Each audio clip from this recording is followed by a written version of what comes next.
பாகிஸ்தான் மேலே ஏதோ யார் அக்ரெஷன் பண்ணாலும் சரி, சவுதி அரேபியா மேலே யார் அக்ரெஷன் பண்ணாலும் சரி, தான் மேலே பண்ணதா அதை கருதி இவங்க மிலிட்ரி சப்போர்ட் பண்ணுவாங்க. கிட்டத்தட்ட இஸ்லாமிக் நேட்டோன்னு சொல்கிறாங்க. அது இது வந்து ஆப்ரேஷன் சிந்தூருக்கு அப்புறம் போடப்பட்டது. பட் ஆப்ரேஷன் சிந்தூர்னால போடப்படலை. அதை நீங்கள் எல்லாரும் புரிஞ்சுக்கணும். Largest US airbase outside US கத்தாரில் தான் இருக்குது. அந்த ஏர்பேஸை மிசைல் பண்ணி மாட்டிக்கிறாங்க. US is not responding. மற்ற கண்ட்ரீஸும் ஃபியூச்சரில் பாகிஸ்தான் கூட சிமிலர் அக்ரிமெண்ட்ஸ் போடுறதுக்கு வாய்ப்பு இருக்குது. Because of they don't trust US எனிமோருங்கிற ஒரு சூழ்நிலை வந்துடுச்சு. Pakistan will modernize its army, high-tech weapons create பண்ணுவாங்க. ரிசர்ச் அண்ட் டெவலப்மெண்ட்டில் they will invest. ஸோ இதனால் இந்தியாவுக்கு ஒரு பெரிய ப்ராப்ளம் வரும். they will face India much more aggressively. இவங்களுக்குள்ள அந்த ஃப்ரெண்ட்ஷிப்பும் முடியுது, இந்த ஐஎம்எஃப் காரிடார் நின்று போகுது. இதனால் இந்தியாவுக்கு கிடைக்க வேண்டிய பெரிய எக்கனாமிக் பெனிஃபிட் நின்று போச்சு. ஜெனரல் ஆசிம் முனீரோட பிரெயின் கேம் அது. அவரோட பொசிஷன் ஷோரை பண்ணணுங்கிறதுக்காக பாகிஸ்தான் ஃபாரின் பாலிசியை மாற்றிட்டு இருக்காரு.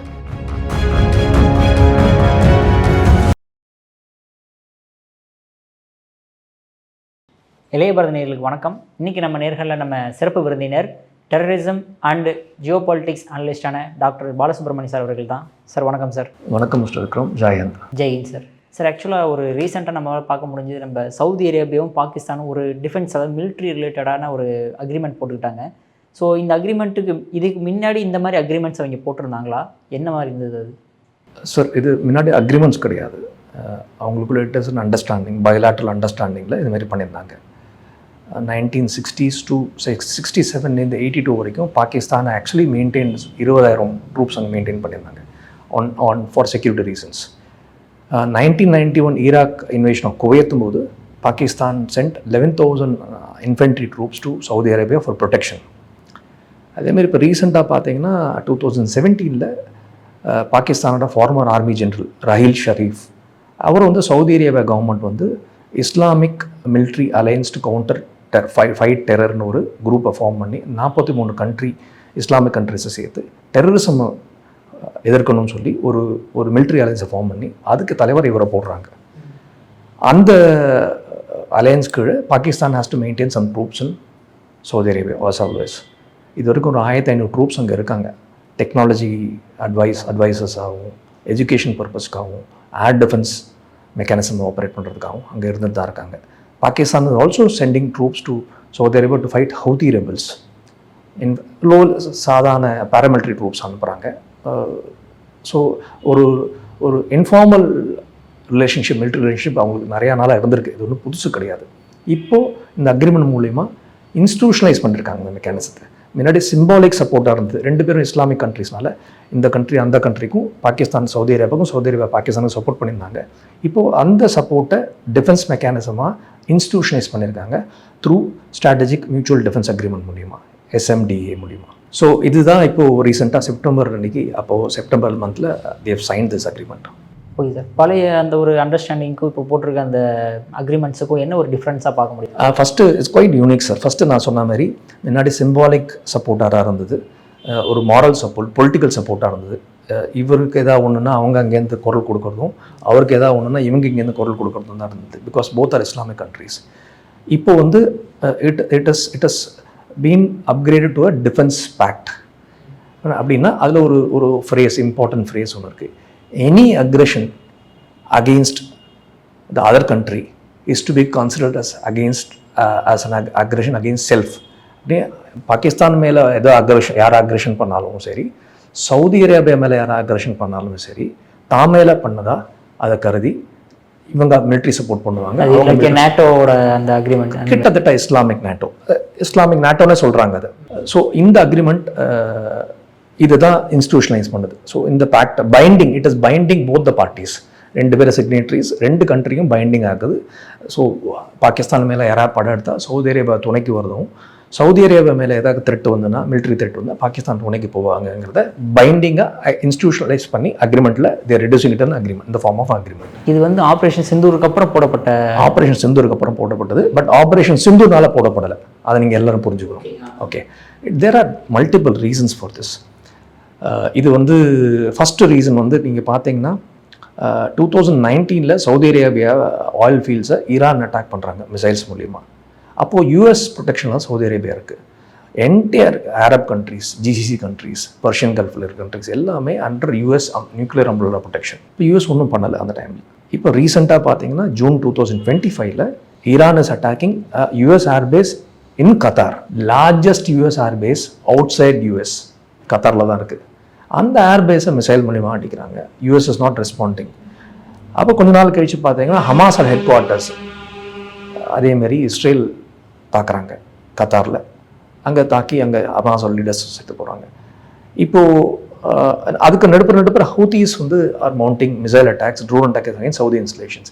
இது எல்லாம் நடக்கும்போது யூஎஸ் இஸ் வாட்சிங் silently. US is not doing anything. So US மேலே இருக்கிற கான்ஃபிடன்ஸ் வந்து சவுதி அரேபியாவுக்கு குறைஞ்சிடுச்சு. சவுதி அரேபியாவுக்கு ஒன்றும் இல்லை, மற்ற கண்ட்ரீஸ்க்கும் குறைஞ்சது. ஸோ இது வந்து இதை இஸ்லாமிக் ஒரு கம்பைன்டு இஸ்லாமிக் ஆர்மி ஃபார்ம் பண்ணணும்னு சொல்லி பாகிஸ்தான் தான் அதை சொல்கிறாங்க. ஸோ அதுலேருந்து அந்த ஐடியாலேருந்து பிறந்தது தான் இந்த Pakistan Saudi defence fact.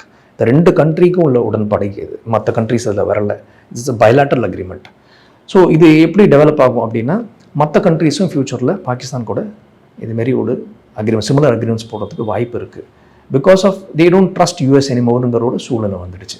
So அந்த சவுதிக்கும் யூஎஸ்க்கும் ரிலேஷன்ஷிப்பில் ஒரு சுணக்கம் ஏற்பட்டிருக்கு. ஸோ அதனால தான் அவங்க இந்த அக்ரிமெண்ட்டை போடுறாங்க. I want to ask you something. உங்களை ஒரு கேள்வி கேட்கணும். சவுதிக்கு பிரைமரி எனிமி யாருன்னு தெரியுமா உங்களுக்கு? எதிரி Iran. Iran is the primary enemy. அப்புறம் தான் Israel. So Iran is a Shia dominated Muslim country. Saudi Arabia is Sunni dominate Muslim country. So Iran தான் அவங்க பிரைமரி த்ரெட்டாக நினைக்கிறாங்க.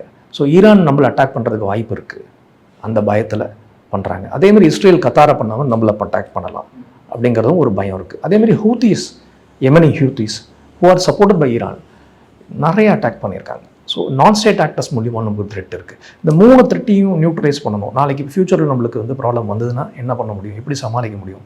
So we need a stable, reliable, ஒரு powerful military partner அப்படின்னு சொல்லி பாகிஸ்தானை choose பண்ணுறாங்க. Because Pakistan is a nuclear weapon state. So Saudi அரேபியாவும் பாகிஸ்தானும் கம்பேர் பண்ணால் எது ஸ்ட்ராங் மிலிட்டரிலி உங்களுக்கு தெரியுமா? எது ரெண்டு கண்ட்ரியில் எது strong? Saudi Arabia, Pakistan. Pakistan attack பண்ணும்போது அவங்கள்ட்ட ஒன்றும் அந்த அளவுக்கு அப்படி கிடையாது. இந்த ரெண்டு கண்ட்ரிக்கும் கம்பேர் பண்ணிங்கன்னா Saudi Arabia Pakistan is far more head militarily. And there are nuclear power first. இன்னொன்று அவங்களோட service members number of soldiers 7 to 8 lakhs இருக்காங்க. வேறு சவுதி அரேபியா ஒன்லி 2.5 or 3 lakhs தான். Okay, Saudi Arabia aircrafts is somewhere around 650 serviceable ஏர்க். Pakistan is far more head. They are competing with us. So on top of it, they are a nuclear state. So Pakistan is far more powerful in terms of military power. So ஒரு power, higher power உள்ள கண்ட்ரிக்கு ஒரு சின்ன சாதாரண power உள்ள கண்ட்ரிக்கும் உடன்படிக்கை ஏற்பட்டதுன்னா பெரிய கண்ட்ரிக்கிட்டேருந்து ஹெல்ப் சின்ன கண்ட்ரி கேட்பான். ஸோ ஆக்சுவலாக சவுதி அரேபியா பிரச்சனைக்கு தான் இந்த அக்ரிமெண்ட் போட்டிருக்காங்க தவிர பாகிஸ்தான் பிரச்சனை கிடையாது. Saudi Arabia needs Pakistan militarily, Pakistan needs Saudi Arabia diplomatically. So இது ரெண்டு தான் வித்தியாசம். Okay, Pakistan does not need Saudi support to counter India. But political support is required, but they don't require military support. They may not as of now. So அந்த ஐடியாவில் தான் இந்த அக்ரிமெண்ட்டே அவங்க 2 பேருக்குள்ளே உருவாச்சு. ஓகே சார், இப்போ ஆப்ரேஷன்ஸ் ஒரு மறுபடியும் திரும்ப ஏதாவது ஒரு ஆப்ரேஷன் நம்ம பாகிஸ்தானோட கண்டக்ட் பண்ணோம் அப்படின்னா அகைன் சவுதி அரேபியா நம்மளுக்கு எகெயின்ஸ்டாக செயல்படுவாங்களா? இதை ஃபஸ்ட்டு அது பார்க்குறதுக்கு முன்னாடி இது 2 கண்ட்ரிக்கு என்ன பெனிஃபிட்னு ஒன்று ஒத்து நோக்கணும். ஸோ அதை வச்சு தான் நம்ம இது பண்ணுவாங்களா என்னன்னு புரியும் உங்களுக்கு. ஸோ சவுதி அரேபியாவுக்கு சொன்னாமே சவுதி அரேபியாவுக்கு can access Pakistan nuclear weapon சொல்லப்படுது. தோ அது அக்ரிமெண்ட்டில் இல்லை, மறைமுகமாக அதை நம்ம புரிஞ்சுக்கணும் அப்படிங்கிறத நம்ம ஒத்துக்கணும். அதை அதேமாதிரி Pakistan might deploy nuclear weapons in support of Saudi Arabia. தேவைப்பட்டால் இப்போ சவுதி அரேபியாவுக்கு ஹெல்ப் பண்ணுறதுக்காக நியூக்ளியர் வெப்பன்ஸை, ஹைடெக் வெப்பன்ஸை டிப்ளாய் பண்ணுறதுக்கு வாய்ப்பு இருக்குன்னு சொல்லப்படுது. பாகிஸ்தான் இஸ் அ வார், ஒரு 4-5 வார் நம்ம கூட சண்டை போட்டிருக்காங்க, 3-4 வார். அதனால் பாகிஸ்தான் காட் காம்பேட் எக்ஸ்பீரியன்ஸ். அந்த எக்ஸ்பீரியன்ஸை சவுதி அரேபியாவுக்கு ஷேர் பண்ணலாம். In terms of training, in terms of education, in terms of creating awareness movement, domain expertise, இதெல்லாம் பாகிஸ்தான் மூலிமா சவுதி அரேபியா கிடைக்கும். Most importantly Saudi Arabia can access Chinese technology using Pakistan, which they had not been doing till date, because Pakistan and China ரொம்ப close. இந்த agreement மூலிமா பாகிஸ்தானோட full entire arsenal mostly is Chinese made. So நாளைக்கு joint training, joint mechanism, intelligence sharing வரும்போது Chinese வெப்பன்ஸை access பண்ணுறதுக்கு நிறையா வாய்ப்பு இருக்குது. ஸோ அதனால் பாகிஸ்தான் மூலிமா சவுதி அரேபியாவும் சைனாவும் டிஃபென்ஸ் ரிலேட்டடாகவும் சிவிலியன் நியூக்ளியர் ரிலேட்டடாகவும் க்ளோஸ் ஆகிறதுக்கு நிறையா வாய்ப்பு இருக்குது. இதுதான் சவுதிக்கு பெனிஃபிட். முக்கியமான பெனிஃபிட் சவுதி அரேபியாவுக்கு, there sending a message to US that you are not helping us, so நான் அவர்கிட்ட போகிறேன். So it is a symbolic message, it's a போஸ்டரிங். Similarly பாகிஸ்தானுக்கு என்ன அட்வான்டேஜ் பார்த்தீங்கன்னா, first advantage, Pakistan will get perennial funding, pipeline வந்துகிட்டே இருக்கும் உங்களுக்கு. இது நிறைய ஃபண்ட் பண்ணியிருக்காங்க. இப்போ கூட ரூமர் என்னென்னா, Saudi Arabia actually funded Pakistan nuclear weapons programme. நிறைய பணம் கொடுத்துருக்காங்க. In fact Pakistan is actually holding Saudi nuclear weapons அப்படின்னு சொல்லப்படுது. ஏன்னா US Saudi Arabia nuclear weapons develop பண்ணக்கூடாதுன்னு தடுத்ததாகவும், இவங்க ரகசியமாக பாகிஸ்தான் மூலியமாக பண்ணி அதை பாகிஸ்தான்லேயே வச்சிருக்கிறதாகவும் சொல்லப்படுது.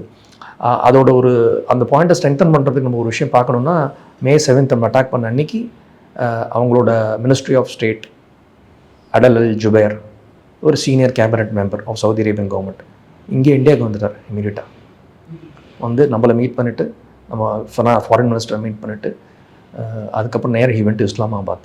ஸோ இதை பாசிஃபை பண்ணுறதுக்கு ட்ரை பண்ணுறாங்க. ஏன்னா நம்ம அட்டாக் பண்ணால், நம்ம வெப்பன்ஸ் அட்டாக் பண்ணால் அவங்களோட நியூக்ளியர் வெப்பன்ஸ் போகும், அழிஞ்சு போகுன்ற ஒரு பயத்தில் பண்ணாங்களா, இல்லைடா அவங்களோட ஸ்டேக்ஸ் இதில் இருக்குன்னு தெரிஞ்சிடும்னு பண்ணாங்களா அப்படிங்கிறது தெரியாது. ஸோ ஒரு strong rumour in strategic circles it is circulating that இதுமாரி ஒரு விஷயம் இருக்குன்னு. So Saudi Arabia is funded Pakistan nuclear weapons, அது நிறையா பேருக்கு தெரியும். ஸோ இப்போ பாகிஸ்தானுக்கு நிறையா ஃபண்ட்ஸ் கிடைக்கும். ஸோ அதனால் என்ன பண்ணுவாங்க, Pakistan will modernise its army, high tech weapons create பண்ணுவாங்க, ரிசர்ச் அண்ட் டெவலப்மெண்ட்டில் தே வில் இன்வெஸ்ட். அதனால நியூ அட்வான்ஸ் டெக்னாலஜி வெப்பன்ஸ் கிடைக்கும். ஸோ இதனால் இந்தியாவுக்கு ஒரு பெரிய ப்ராப்ளம் வரும். They will face India much more aggressively. So அது ஒரு இன்டென்ட் இருக்குது. Second aspect Pakistan sending a message to India that see I have a pact with Saudi Arabia, tomorrow of something என்ன எதாவது பண்ணிங்கன்னா சவுதி அரேபியா எங்களுக்கு help பண்ணுவாங்க, ஒரு பயமுறுத்துறது. It's intimidation technique. அதேமாதிரி பாகிஸ்தான் மற்ற கண்ட்ரீஸ் கூட இதுமாரி உடன்படிக்கை போடுறதுக்கு நிறையா வாய்ப்பு இருக்குது. ஏன்னா வேறு யார்ட்டையும் நியூக்ளியர் வெப்பன்ஸ் கிடையாது. அப்படி போட்டாங்கன்னா Pakistan will become more stronger. ஓஐசிலையும் சரி, அந்த ரீஜன்லேயும் சரி, அரப் கண்ட்ரீஸில் பாகிஸ்தானோட voice and influence will become much more stronger. So இதனால் நம்மளுக்கு என்ன எதிர்ப்புனா, நம்மளோட இன்ஃப்ளூயன்ஸ் குறையுங்க. ஸோ பாகிஸ்தான் எஃபெக்டிவாக நம்மளோட ப்ராபகண்டாவோ, நம்மளோட அவங்களுக்கு பொலிட்டிக்கலாக நம்ம ப்ரெஷர் கொடுக்குற பாயிண்ட்ஸ்லாம் எஃபெக்டிவாக கவுண்டர் பண்ணுறதுக்கு வாய்ப்பு இருக்குது. பிகாஸ் மேஜர் சப்போர்ட் அவங்களுக்கு வரும். அவங்களோட நம்மளால் இந்தியாவில் ஐசோலேட்டும் பண்ண முடியும். இந்தியாவுக்கு கஷ்டமாக இருக்கும் இதுமாரி ஒரு விஷயம். Most importantly Pakistan will act as a bridge between China and Saudi Arabia. So அப்படி ஆச்சுன்னா ரெண்டு கண்ட்ரியும் பாகிஸ்தான் இல்லாமல் அவங்க ரிலேஷன்ஷிப் ப்ராக்ரஸ் ஆகாதுன்னு புரிஞ்சுன்னா, Pakistan will become an indispensable partner in the relationship between Saudi Arabia and China. So இதுதான் பாகிஸ்தானுக்கு உள்ள பெனிஃபிட். ஸோ இது நீங்கள் கேட்ட கேள்வி, இப்போ இந்தியாவுக்கு எதாவது ப்ராப்ளம் வருமா உண்மையாகவே அப்படின்னு கேட்டால், ஃபஸ்ட்டு இந்தியாவுக்கு ப்ராப்ளம் வருமானு பார்க்குறதுக்கு முன்னாடி பாகிஸ்தான் என்னெல்லாம் சப்போர்ட் பண்ணலாம் வாய்ப்பு இருக்குது, என்ன சொன்னது நடக்குமா, பர்சீவ்டு பெனிஃபிட்ஸ் இதெல்லாம் எதிர்பார்க்கப்படுது. பட் கிரவுண்ட் ரியாலிட்டி நடக்குமான்னு பார்த்தா சில எக்ஸ்பர்ட்ஸ் இல்லைன்னு சொல்கிறாங்க. அது சில காரணங்கள் சொல்கிறாங்க. ஃபஸ்ட்டு காரணம் என்னன்னு சொல்கிறாங்கன்னா, பாகிஸ்தானோட Saudi Arabia primary enemy Iran. ஈரானுக்கும் சவுதி அரேபியாவுக்கும் கான்ஃப்ளிக்ட் இருந்ததுன்னா, Pakistan will not antagonise Iran, because Iran and Pakistan are neighbours. So ஈரானை பகிச்சுக்க வாய்ப்பே கிடையாது பாகிஸ்தான். ஒன்று. அதேமாதிரி இஸ்ரேல் அட்டாக் பண்ணானா, இஸ்ரேலில் பாகிஸ்தான் அட்டாக் பண்ணானா, Israel counter attack with nuclear weapon. Israel is also nuclear power. So Pakistan will have a devastating impact on the country and economy. Pakistan will not do that. Final Houthis, non-state actor. அவங்களுக்கு அதை அகெயின்ஸ்டாக ஒரு சின்ன எறும்பு அடிக்கிறதுக்கு hitech weapons use பண்ண மாட்டாங்க. ஒரு மிஞ்சி போனால் இன்ஃபென்ட்ரி லெவல் சோல்ஜரோட அவங்க ஃபுட் ஆன் ஸ்ட்ரீட்டை இன்க்ரீஸ் பண்ணுவாங்களே தவிர, மேஜர் மிலிட்ரி இன்வெஸ்ட்மெண்ட் அவங்க அகெயின்ஸ்டாக பாகிஸ்தான் டெப்ளாய் பண்ணுறதுக்கு வாய்ப்பே கிடையாது. ஸோ இதனால் ஆன் பேப்பர் தான் சவுதி அரேபியாவுக்கு பாகிஸ்தான் சப்போர்ட் பண்ணுமே தவிர, உண்மையாக நடக்குமா அப்படின்னு கேட்டால் இந்த காரணங்களுக்காக நடக்கிறதுக்கு வாய்ப்பு கம்மி அப்படின்னு சொல்கிறாங்க. So on the other hand, Saudi Arabia பாகிஸ்தானை சப்போர்ட் பண்ணுமா அப்படின்னா அதுக்கும் வாய்ப்பு கம்மி. Because India Saudi Arabia strategic partner. Okay, இந்தியாவோட 5th largest trading partner Saudi Arabia. Saudi அரேபியாவோட 2nd largest trading partner India. Last இயரில் ஒண்டியும் we have done $41 billion. $41 billion is not small money, it's a huge money. Last 24-25 ஃபிஸ்கலில் அந்த டைமில் Pakistan $5 billion தான் பண்ணாங்க. we are 8 times more than Pakistani trade with Saudi Arabia. So நம்மளோட major energy partner அவங்க தான். So west coast ரிஃபைனரின்னு ஒன்று இப்போ ஆரம்பிக்கிறதா இருந்து ரொம்ப நாளாக பெண்டிங்கில் இருக்குது. Saudi Arabia is willing to invest $50 billion in that. அதுமாரி ஒரு ஹை ஸ்டேக்ஸ் எக்கனாமிக் ஸ்டேக்ஸ் இருக்கிற இடத்துல சவுதி அரேபியா நம்மளை பறிச்சுப்பாங்களா அப்படின்னா, மிலிட்ரியாக பறிச்சுப்பாங்களா அப்படின்னா இல்லைன்னு தான் நான் சொல்லுவேன். இதுக்கு வாய்ப்பே இல்லைங்கிறது தான் தெரிய வருது. ஏன்னா நம்மளுக்கும் அவங்களுக்கு economic integration steaks are very high. இப்போ நடுப்புற ஒரு விஷயம் ஒன்று நடந்தது, அது நிறையா பேர் பார்த்தாங்களான்னு தெரியல. there is a corridor which was announced in September 2023, IMEC, India middle east Europe corridor. So மும்பைலேருந்து மிடில் ஈஸ்ட்க்கு ஷிப் மூலிமா டிரான்சிட் போகும் கூட்ஸ். அங்கேருந்து Saudi Arabia to Israel border வந்து ஹை ஸ்பீட் ஃப்ரைட் ட்ரெயின்ஸ் மூலிமா போகிறது. அங்கே போய் ஹைஃபா இஸ்ரேல், அந்த போர்ட் மூலிமா போய் அங்கேருந்து ஷிப் மூலிமா கிரீஸ் போகுது. So multi modal transport. Haifa port தான் அடானி இப்போ வச்சுட்ருக்காரு. ஸோ இந்த டீல் அனௌன்ஸ் பண்ண அடுத்த மாதமே இந்த டீல் வந்து சிப்பெக்கு பிஆர்ஐக்கு காம்படிஷனாக சொல்லப்பட்டது. சைனீஸ் டாமினன்ஸை அது வந்து உடைக்கும்னு சொல்லப்பட்டது. அதே மாதிரி இஸ்ரேல் அண்ட் சவுதி அரேபியா 2 பேரும் ஆர்ச் எனிமீஸாக இருந்தவங்க இதனால் கொஞ்சம் கொஞ்சமாக சேர ஆரம்பித்தாங்க. அவங்களுக்குள்ள பகைய ஆரம்பித்து ஃபஸ்ட்டு ஹிஸ்டாரிக் விசிட் மாதிரி நடந்தது. இது நிறைய பேருக்கு பிடிக்கல. யாருக்கெல்லாம் பிடிக்கல? சைனாவுக்கு பிடிச்சிருக்காது, பாகிஸ்தானுக்கு நிச்சயமாக பிடிக்காது, சில அரபு கண்ட்ரிஸ் பிடிக்கல.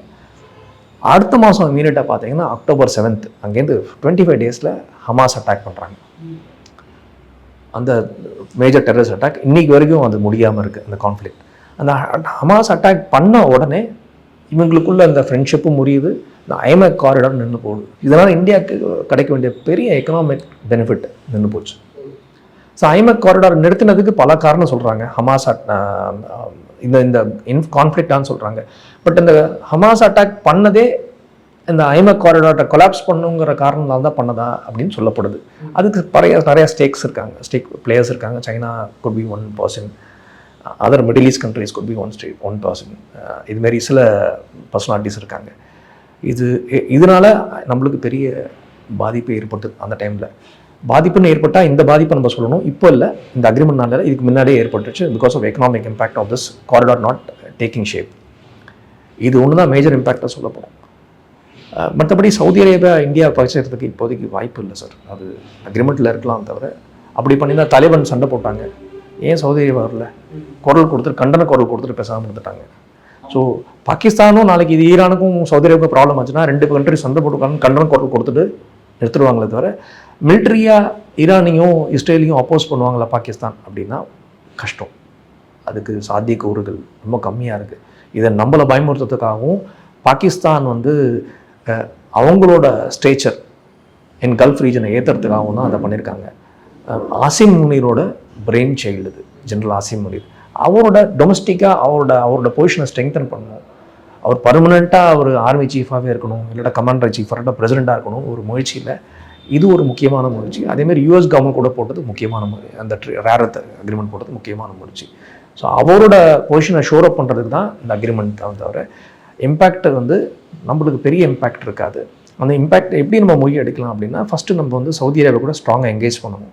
செகண்ட் வந்து இந்த ஐமேக் காரிடாரை ரிவைவ் பண்ணுறதுக்கு வேலைகளை பார்க்கணும். அது நம்ம பண்ணோன்னா அதில் சவுதி இன்டெகிரேட் ஆனாங்கன்னா பெரிய பெனிஃபிட் எல்லா கண்ட்ரீஸ்க்கும் கிடைக்கும். இட் இஸ் குவைட் சேலஞ்சிங், நான் இல்லைன்னு சொல்லலை. இஸ்ரேல் அண்ட் சவுதி அரேபியா பேச்சுவார்த்தை இல்லாமல் இருக்காங்க. ஸோ அதை உட்காந்து நம்ம முன்னாடி எப்படி ஒத்துக்க வச்சோமோ அதுமாதிரி உட்காந்து பேசி we'll have to sit and talk. Third aspect, we'll have to engage with Iran individually and independently. Iran கூட நம்ம we'll have to strengthen relationship. But அதில் வந்து US சாங்ஷன்ஸ் போடுவாங்கன்னா எஸ், there are possibilities, போட தான் வாய்ப்பு இருக்குது. அந்த பிட்ஃபால்ஸ்லாம் நம்ம ஃபேக்டர் பண்ணி தான் நம்ம போகணும். we'll have to engage with Taliban government or any other government which is in Afghanistan, which is next to Pakistan. So இந்த வேலையெல்லாம் நம்ம பண்ணிட்டு தான் இருக்கணும். இந்த சைடில் ஒரு சைடில் நம்ம ஆக்டிவிட்டி நம்ம பண்ணணும். we'll have to wait and watch how this agreement pans out. ஒரு கான்ஃப்ளிக்ட் வந்தால் தான் தெரியும் அவங்களுக்கு வருவாங்களா இல்லையான்னு.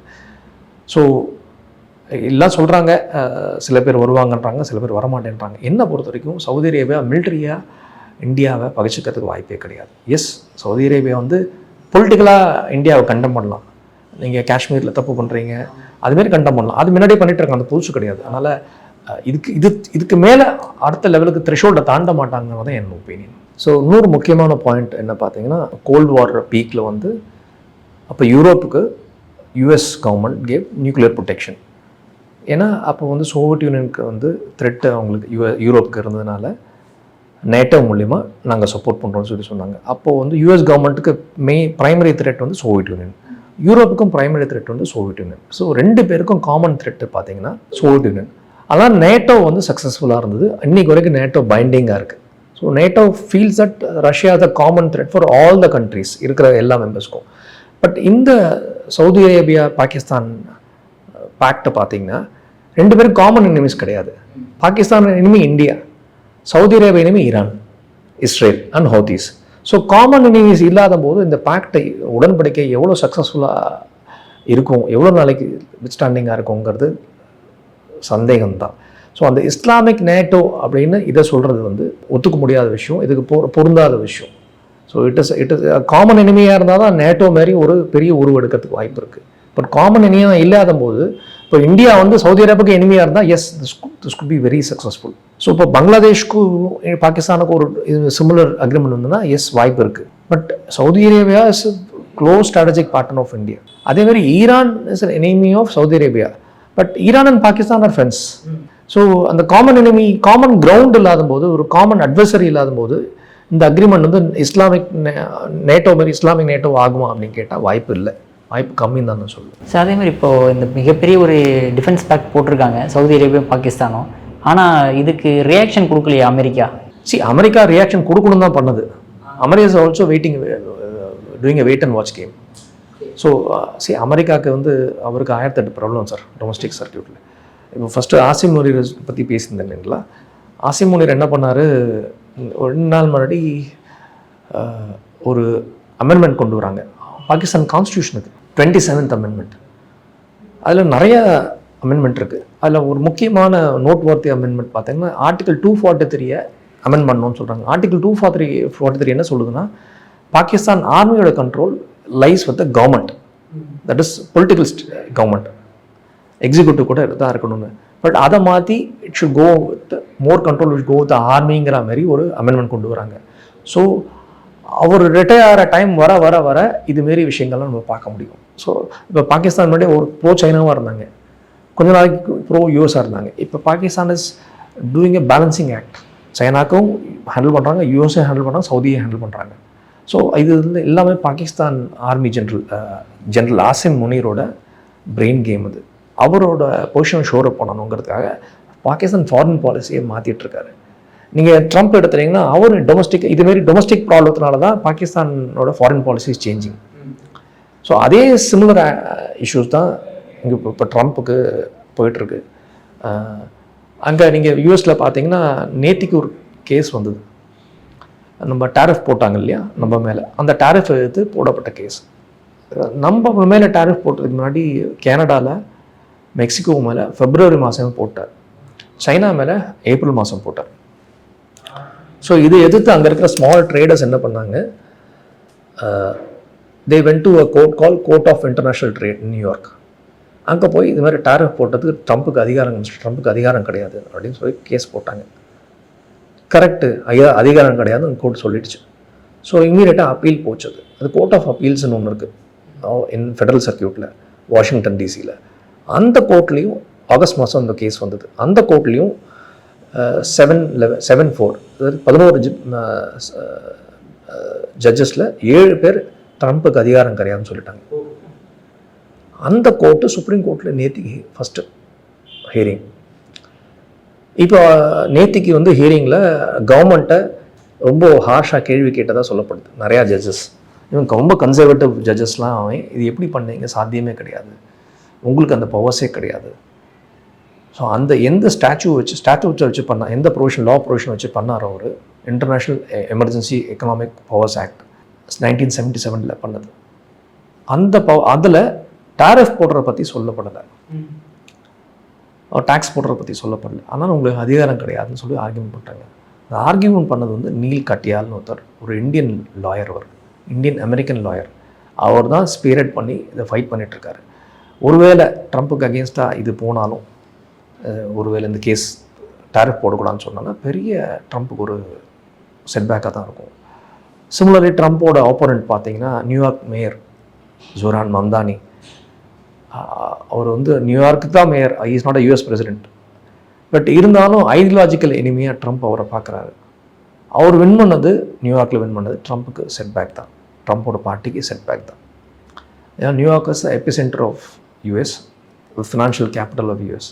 அந்த இடத்துல ஒரு communist party, socialist democratic party ஆள் வந்தது. It's something which they didn't expect. So அது ஒரு டிஃபீட் தான் ட்ரம்ப்புக்கு. பட் இதனால் நிறையா பிட்ஃபால்ஸ் நம்மளுக்கு இருக்குது. இது ட்ரம்ப்பு தோற்றதை வச்சு நம்ம சந்தோஷப்படக்கூடாது. இதனால் அவர் ஜோரான் மம்தானியோட பேக்ரவுண்ட் பார்த்தீங்கன்னா கொஞ்சம் ஃபிஷியாக தான் இருக்குது, ஷேடியாக தான் இருக்குது. That is something which is worrying. அதை பற்றி நம்ம நெக்ஸ்ட் எபிசோடில் பேசுவோம். அற்புதமான விளக்கம் கொடுத்ததுக்கு இளைய பாலசுப்ரமணியன் மிக்க நன்றி சார். நன்றி, வணக்கம், ஜெயஹிந்த். ஜெய்ஹிந்த் சார்.